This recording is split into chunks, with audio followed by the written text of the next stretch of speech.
Alright, so Iron Lung came out like 2 weeks ago, and to be honest, I really didn't like it that much. This was literally the first movie Markiplier ever made that actually went to theaters, so I didn't have high hopes for it already. And obviously, I'm not expecting something as good as a Batman movie or any other popular film, so it really just met my expectations. Like, it was slightly above being a mid movie, like straight 5 out of 10.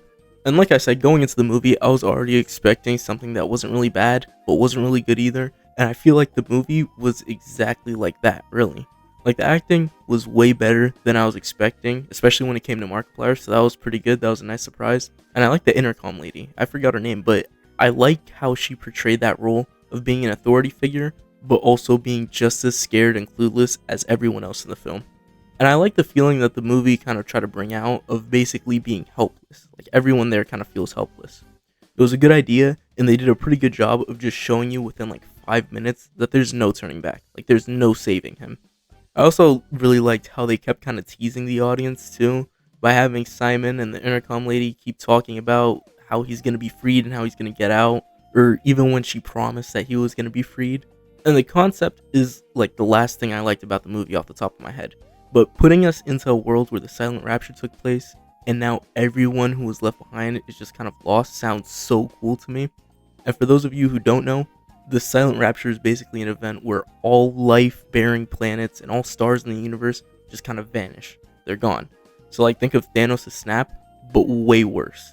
But yeah, I really did like the concept. And that's all I really liked about the movie though.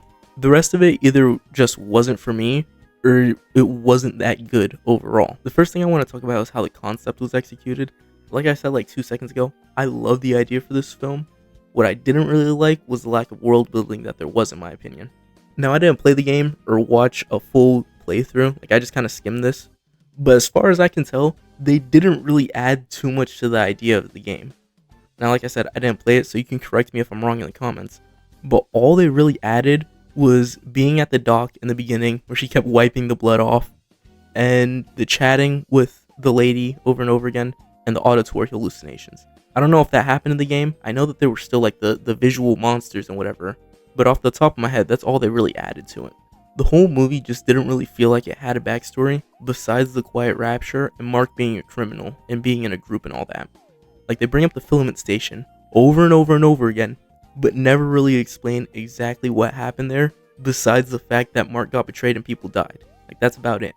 I wish they at least put in clips of flashbacks, in order or not really, between the parts where he starts to travel to the next point. So that gives the audience more of a break and helps us understand more about the filament station and how it affected everyone. Because you don't really get a lot. I think all they showed was like a close-up of his face, and that's about it.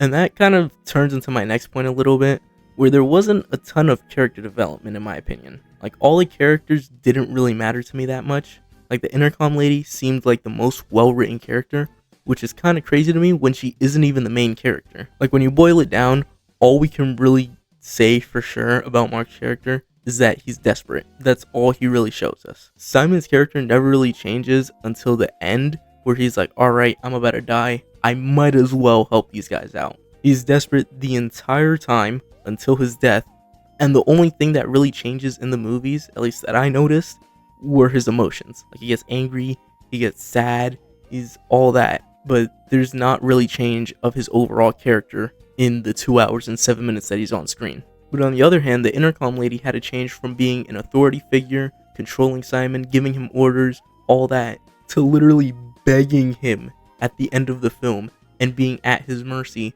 to try and help her. And that's why I think her writing and character development was done better, but that's just me. And the final thing I really didn't like about this movie was the pacing. Like I said earlier, I think they should have just added flashback scenes or really anything to cut away from how slow the movie felt. This was maybe the second movie I've almost fallen asleep watching in theaters, and it's because of how slow it feels. It's kind of like a double-edged sword in this setting, because on one hand, it's really boring, but on the other hand, it keeps the audience feel like they're going crazy with Simon, like they're in there with them. Now, that's really all I have to say about the movie.